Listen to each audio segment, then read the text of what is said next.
What is going on, everybody? Welcome to Deadlines and Detours, the show where we respect deadlines just enough to miss them. My name is Colin. I'm from Nuff Said Comics. Got a few different things in the show today. Pretty cool. First, coming up at you, we're going to do what is it like day to day to put out indie comic books if you're by yourself or with a team. For me, I do it by myself. But if you have a team, I imagine this is different. But what I've heard from other people is that you would, if you were the writer, you would write the book. Then you would send it off to the artist. Maybe they just do pencils. Maybe they do pencils and inks. Maybe they do pencils, inks, and colors. Me, I do everything.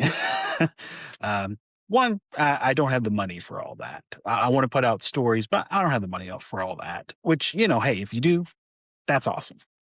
I, however, don't. So what I started to do was put out comic books about 22 months ago. I started drawing and just putting my stuff out into the world. As I've almost come up on 2 years, stuff has gotten a lot better. It's still not, John Buscema, Jim Lee, Todd McFarlane, Ron Lim, Mark Teixeira, all these people. It's not that. But what it is my best capability to put out my product is what I can. I'll be hitting 9 books here within a week where they're done.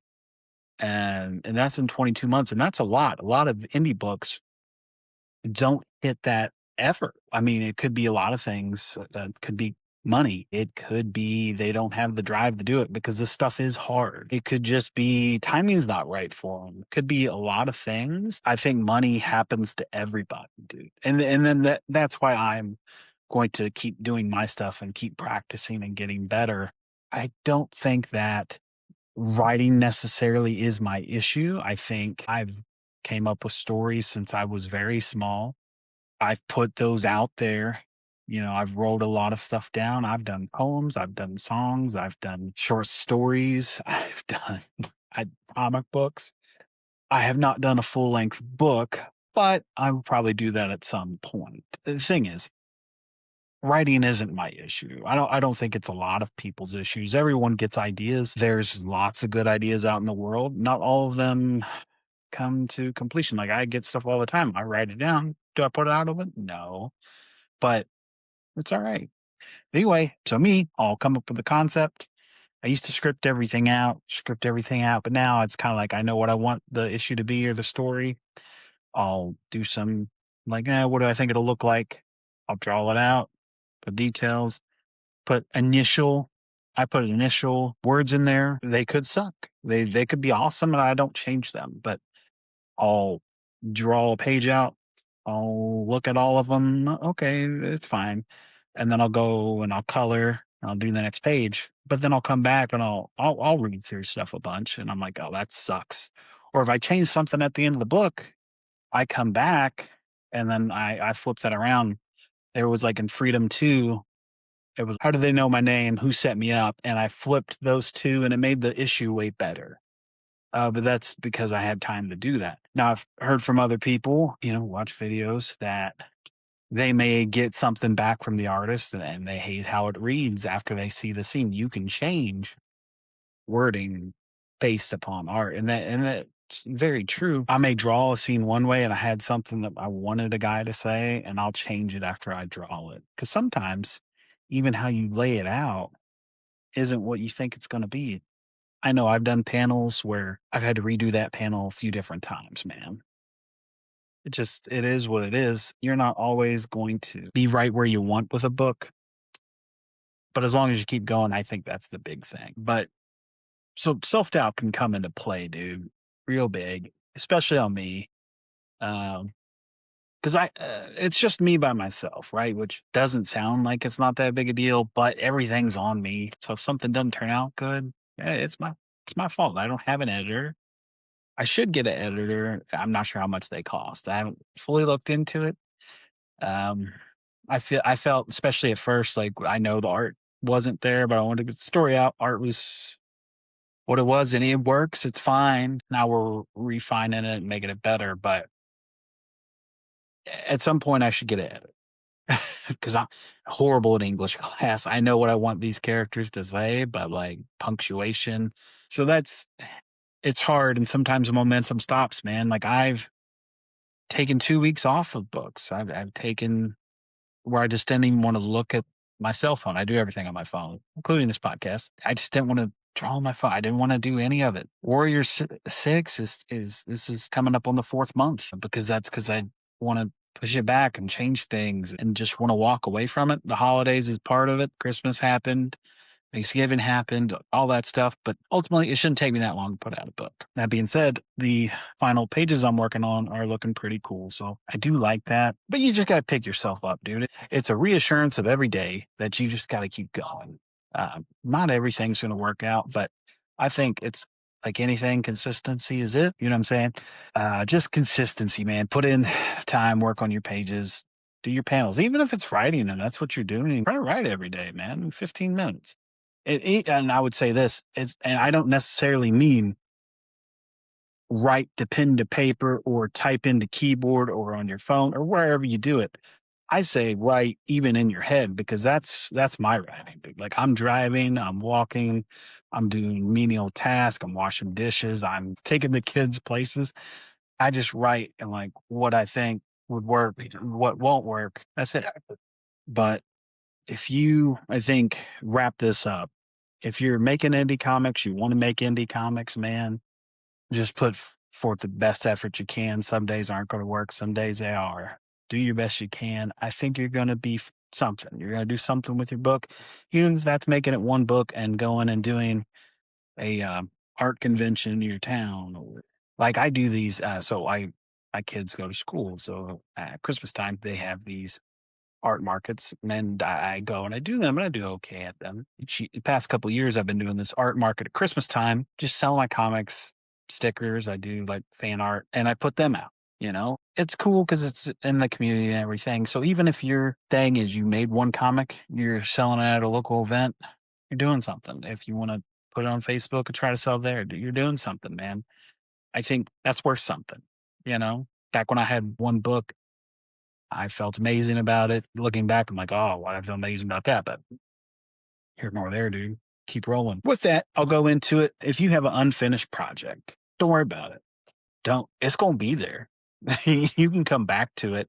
I think the big thing, like I'll take an example of something I've got. So it's real world stuff, and you can just take it what it is. I have one called "I Have a Spacesuit," right? And that's kind of like my tribute to Mighty Max and my dad at the same time, because his one of his favorite books is called "I Have a Space Will Travel." So I was just like, I just took "I Have a Spacesuit." What does that phrase mean to me? It means this alien spacesuit is on with this kid, and he is like becomes a superhero, whatever, in space, saving different stuff, fighting space creatures, all that. It's different from the actual book, right? I've done 3 pages of this book. 3 pages. I've done multiple covers, 3 pages. Yeah, sorry. I will get to it at some point. Hopefully this year, because I like the story. I even named the kid in it after my dad, Robert Allens. My dad's name is Robert Allen, and then Hawkins. Robert Allens is the kid's name. So, of course, I'm going to get this thing finished. It's just I have so much other work that I'm doing. And I put it to the side. I'm like, I really want to tell this warrior story. I really want to get Freedom Fontaine out there as much as I can, dude. I think he is something special out of my head. It's not just the art's better for most of his material that I have. I feel really good just doing dialogue for him. I can draw him easier. I love having the bandana and everything. Weapons are fun. I love the Punisher. He's nothing like the Punisher. He's more Lobo, Deadpool, Tank Girl, Spider Man, stuff like that. Ninja Turtles to an extent. But I want to get those stories out, and I have a spacesuit I want to do. I just don't. It's not there, but that's going to be there, and it's on the shelf, and I can pull it up whenever I want, and I can start working on it. So I don't think you should beat yourself up over something you can't control. It's not done. Well, you can control it technically, but that it's not done. Projects fall off all the time. It happens. I wouldn't stress out about it, man. I know I try not to. We'll go ahead and go into another topic that I find that's kind of cool. 90s cartoon art. This is big influence on me because that's just when I came up. Batman the animated series, X-Men animated series, Spider-Man. Those three alone good. But then you got stuff like Exo Squad. It's a amazing cartoon. The animation's on it cool. The mech suits flying. Just that whole cartoon's amazing. Biker Mice from Mars is it's definitely cool. The early Ninja Turtles from the 80s, those first few episodes they had with the Japanese animation studio, so good. And then, I mean, later, whatever. But Thundercats, that was 80s. So I'm going some 80s stuff. But I think even like Attack of the Killer Tomatoes was super stylized and cool. Swamp Thing, awesome. It's just those 90s cartoon and art style are kind of their own thing. And that's important to me and how I view the world and my stuff. Like yeah, even going back to those early issues of my comics, I didn't really shade them. Sorry, is what it is. Actually, I'm not sorry. Because if I didn't have that, I wouldn't get where I'm at now. But anyway, besides the point. Those 90s, and if you just take X-Men the animated series and you look at the show versus when they were in the Spider-Man like as guest appearances, you could tell like the animation team totally different. They couldn't do the X-Men how the regular people did. So, but if you look at that Batman the animated series, that art style, Bruce Timm and that team, man, untouchable. The fact that they worked on the black paper and they revamped the colors and stuff. So amazing. Like, I'd love to get an art book of that.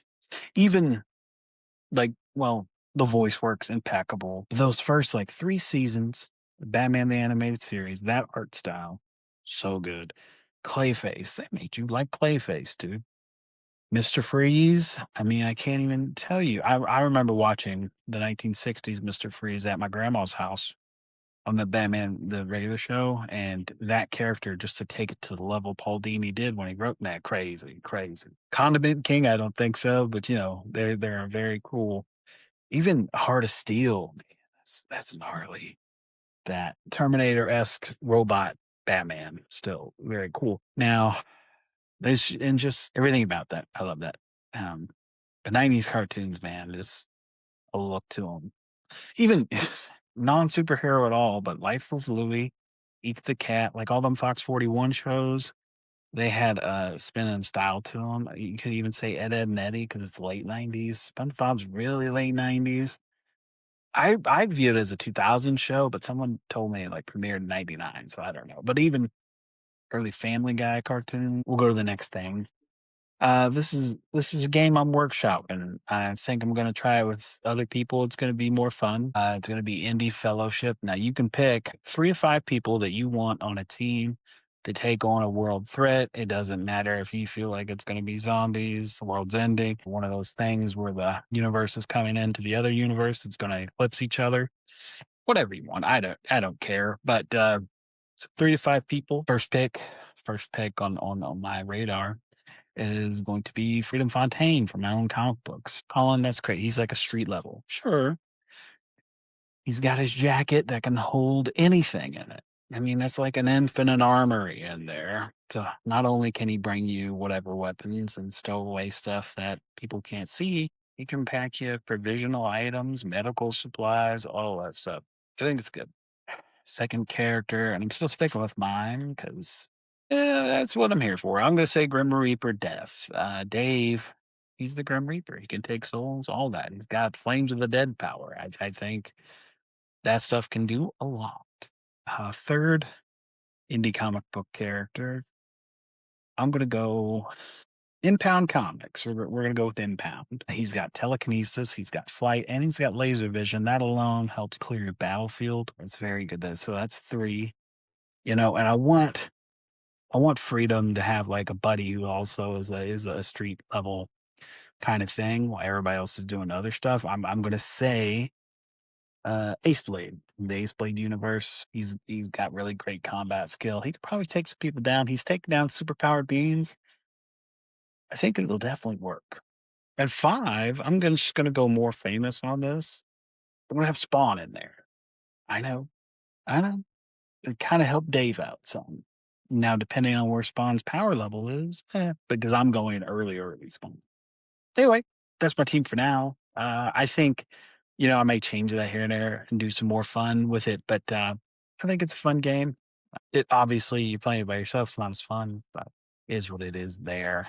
I've got a cover review that's on a cover that I did for a buddy of mine with a Kickstarter coming out, AJ Ryman over at the Talking Comics podcast. He has a comic book he's putting out, The Chronicles of Panel Pete. I did a guest cover on it, variant cover, what have you. I sent him some fan art one day of he's a big Thor guy, man. So he's a big Thor guy.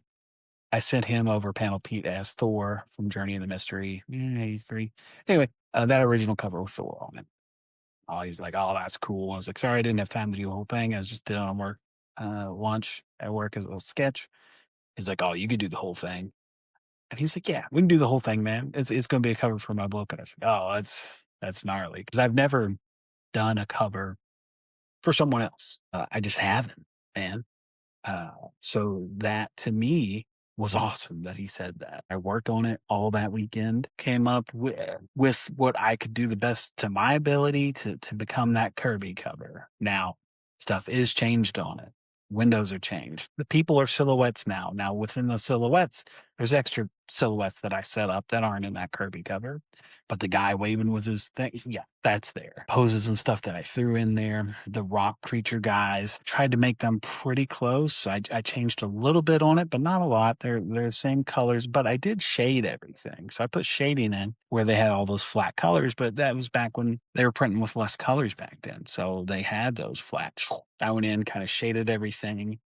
Turned out pretty cool, man. I don't know what I would change necessarily about it other than maybe getting everything perfect if I could. But buildings look cool, man. The buildings I'm really proud of actually because um, I'm not awesome at backgrounds, but using the Kirby as reference, I changed some stuff. I changed like air ducts and definitely the windows. But air ducts, I had cracks placed. I did different stuff that wasn't in the original, which so that's cool. You know, I change everything I do. There's this piece of McFarlane I've done recently as a fan art where I took Arcane and placed him where the Hulk is, and then I had Gabby on Jumping on the Moon from that Hulk cover. And then even Freedom 4 is one of the covers for it. I did a Mike Zeck piece where it's Captain America with that Uzi gun or whatever.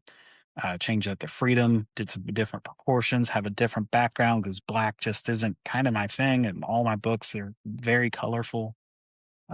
Even back on those original books, there's not shading really, but there's tons of color. I always just thought comics are fun and bright, man. Even if I have a serious story, like my main character can see his self trauma and doubt and all that stuff and talk to him and has to relive it all the time. He's still funny. He still cracks jokes, man. He's a wine taster part time, man. It was really cool to do this cover. AJ, man, thank you so much for the opportunity. You can go now. He's got links and everything to his Kickstarter pre-launch page where you can get my cover, AJ's cover he did, the one his daughter did, the one Mike, the interior artist, the main artist on the Chronicles of Panel Pete #1. Phenomenal covers on all those. He added a new one. I wish I knew the guy's name or the person's name who did it. But it's a super cool cover. I was like, oh man, that is amazing. Panel Pete jumping around on it. The kids there. Billy, he's there. And then there's a sketch cover you can get as well. I think it's a really good cause. AJ he does tons of interviews, man, with independent creators like me. I was on his show, a very fun time, very cool time. Definitely recommend it to anybody who is in this indie comic space and wants to talk about their story. AJ is very approachable. He listens. He asks you fun questions, good questions. Anyway, it's a very good cause, man. Go support his Kickstarter. I think it's awesome. I'm a little partial because I'm on the book, but overall, man, even if I had no part in this book, I would go support it just because of what he's doing for the community and just in general comics, man. It's awesome. That's my soapbox on that. And that's gonna wrap it up pretty much. I do have I'm getting guests together. Getting guests together. I talked to one of my buddies. He's on to do it. I gotta ask some more people, but we'll go, especially with him, into the trenches, right in the middle of making indie comics, man. So not just my point of view, but someone else who does this, someone else who has some good opinions on stuff, man. I really like his views. I watch his videos. I'm like, yeah, there was one the other day I watched. I didn't agree with it at all, but I liked that his reasonings behind the thing he said. So I'll talk about that specifically. But anyway, This is Deadlines and Detours. My name's Colin. I'm from Nuff Said Comics. Thanks so much. Have a great rest of your day.